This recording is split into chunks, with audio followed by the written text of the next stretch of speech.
Olá pessoal, sejam muito bem-vindos a mais um vídeo da série Dá um Help, aqui do canal Brincando com Ideias. Se você está chegando agora, o meu nome é Flávio Guimarães e eu estou aqui compartilhando a minha paixão, o que eu aprendo, os meus conhecimentos com vocês e por isso que eu criei o canal Brincando com Ideias. Inclusive, a nossa missão aqui é compartilhar com vocês o conhecimento sobre tecnologia de forma simples e divertida. Além do canal, eu também criei o curso de Arduino.net e o curso de Robótica.net. Tá? Aqui na descrição do vídeo tem o link para você conhecer mais sobre esses cursos e lá tem um chat para você falar com a nossa equipe ao vivo e tirar todas as suas dúvidas sobre os cursos. No Dá um Help, a gente traz aqui os comentários que vocês colocam, né, nos vídeos do canal e responde, comenta. Então, olha só, se você também quiser que a gente traga o seu comentário aqui para o Dá um Help, não deixe de comentar nos vídeos, pode ser aqui mesmo nesse vídeo ou qualquer vídeo do canal. A gente está sempre lendo todos os comentários, procura responder também, é um trabalho aqui da equipe e é uma forma da gente manter a comunicação com vocês. Vamos lá então para a primeira pergunta do Eurotruck Games. Legal que parece ser um canal aqui pelo nome, o Eurotruck, e a pergunta foi feita lá no vídeo de como criar uma rádio web com ESP e Arduino. A pergunta do Eurotruck foi o seguinte: bom dia, meu bom amigo. Bom dia. Poderia me tirar uma grande dúvida, por gentileza?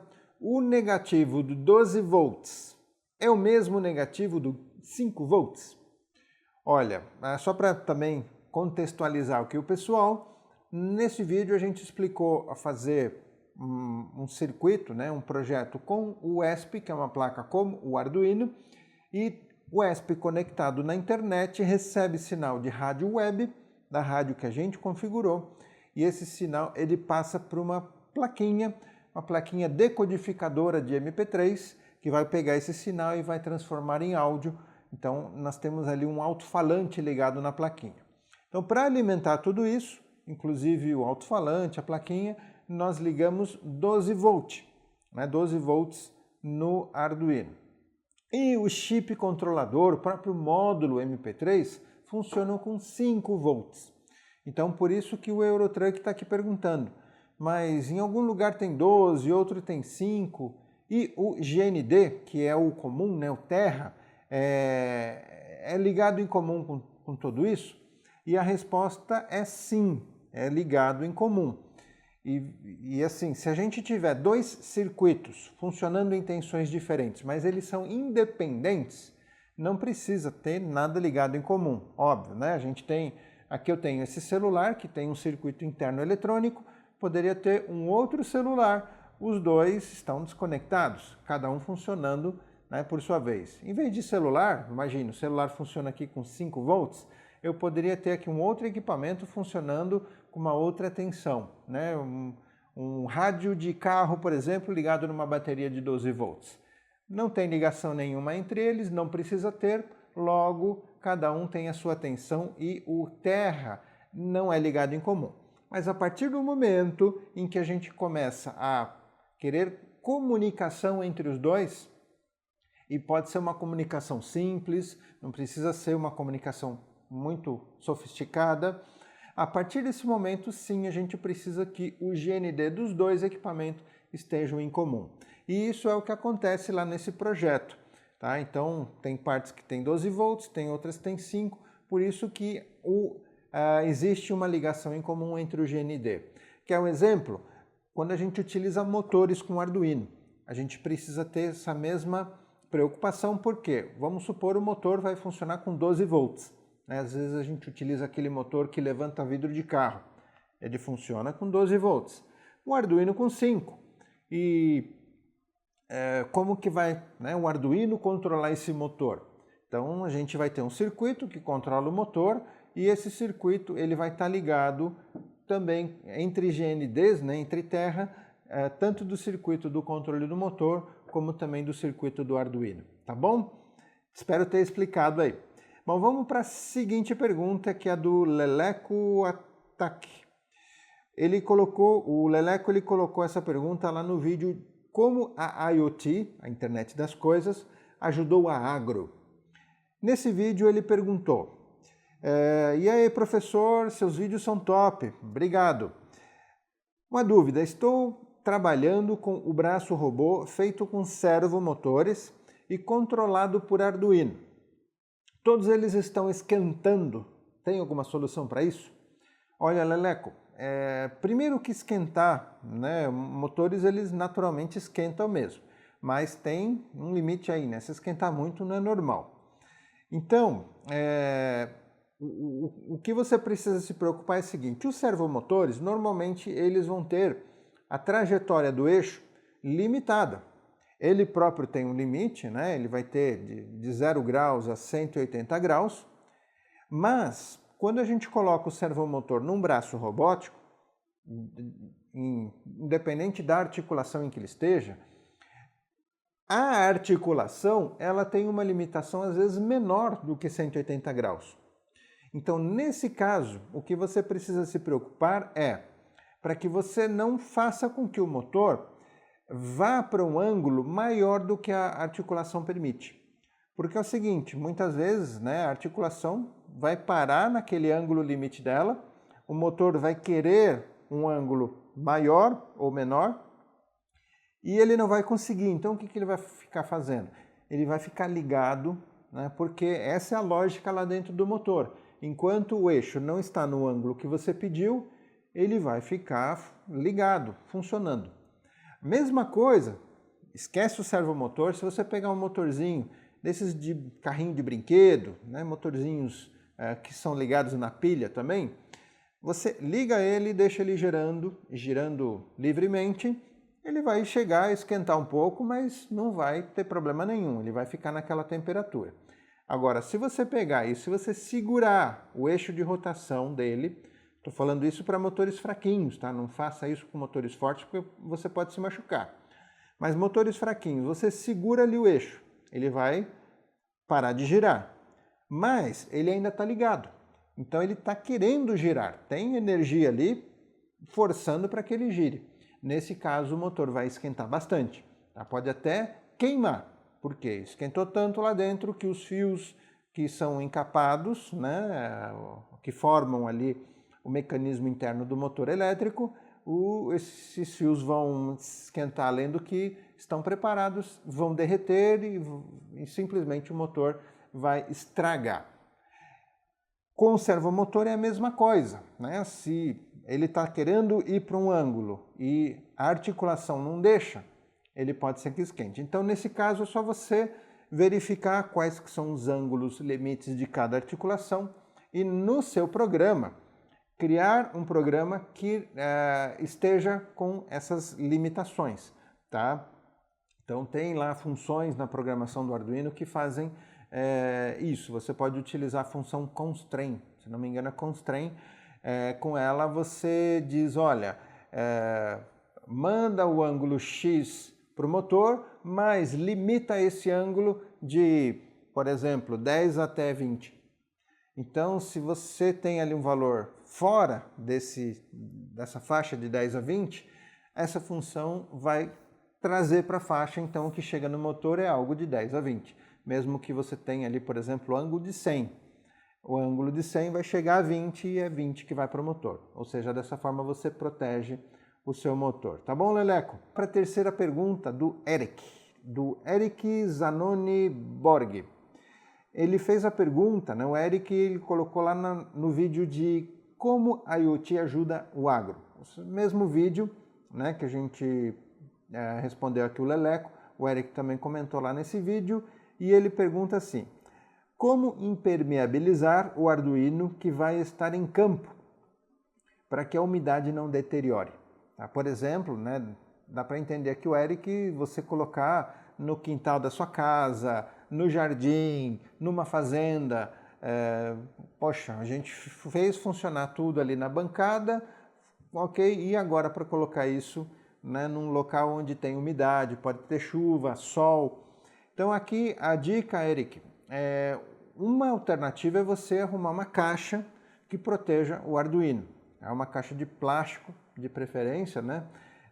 ela vai proteger o Arduino. E existem caixas que são seladas. Tá? Então você encontra essas caixas em casas de materiais de construção. São feitas muitas vezes para você ter mesmo ligações elétricas ali. E são caixas realmente seladas, elas têm tampa, as tampas aparafusadas e elas possuem uma certa borracha entre a tampa e a caixa.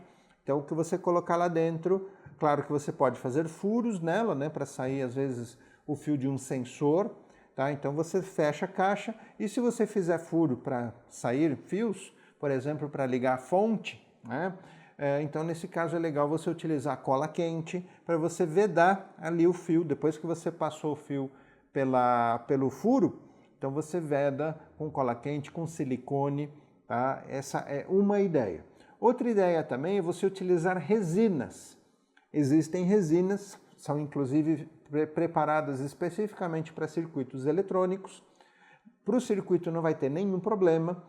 E a resina, o que ela vai ter? Primeiro que a resina, quando você compra, ela é um líquido.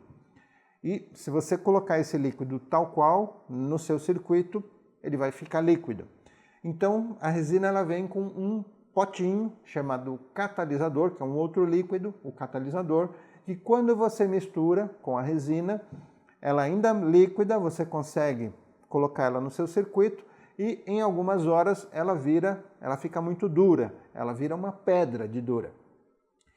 E isso faz com que o que está ali dentro dessa resina esteja impermeabilizado. Então o que você pode fazer é arrumar um compartimento, colocar o seu circuito ali dentro, depois encher esse compartimento com a resina e no final você pode ou destruir esse compartimento ou manter ele mesmo.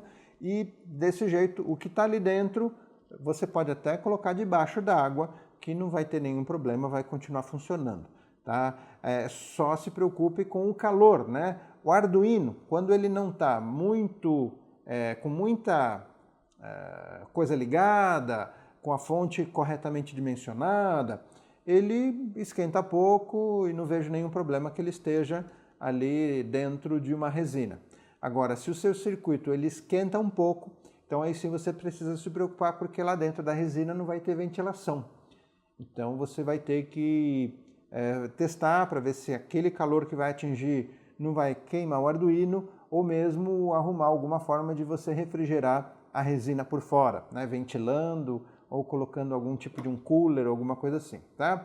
Então é uma excelente alternativa.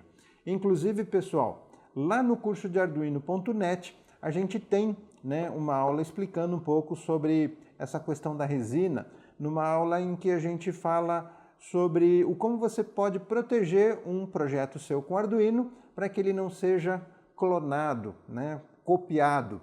Então, uma forma lá a gente explica um tipo de um hard lock, ou seja, você faz um circuitinho, coloca ele dentro de uma resina para ele ficar blindado e aí você usa esse circuitinho no seu projeto. Se o seu projeto está encontrando esse seu circuitinho, ele funciona. Se não, ele para, ele trava, não funciona.